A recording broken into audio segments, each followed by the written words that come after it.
This is the beginning of Key West boats. This is where our design starts. This is a plug, and this is what we use to make the form for the molds to build all the Key West boats. We start from wood, Bondo, fiberglass, whatever it takes to make the original shape that we can reproduce the product for.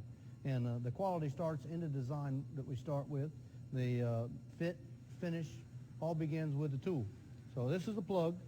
It's made from wood, and we sand it, shape it to get the exact form that we need. And from this, we can reproduce it with a mold, make a mold, wax that mold, and reproduce other boats off of it. And what we have over here is this is the hull. And we've already made the wooden plug, made the plug, and from that, we've waxed that plug, made the mold, and out of this, we pulled out and made the bottom for the deck, and then built the deck on the top side. So we'll take this hull mold, finish it, wax it, buff it, bring it to a high gloss, because whatever is on this mold will transfer off to the boat. So we want to make sure we have a real high gloss finish with no blemishes in it, so that it'll transfer off and make a perfect boat.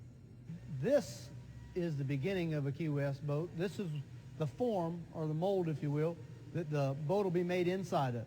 And it's going through its waxing process where we'll buff, clean, and put a release agent on it so that when we put the gel coat and build the boat, it'll come out of here. The boat will go inside, starting paint first, then the fiberglass, and then it'll be pulled out.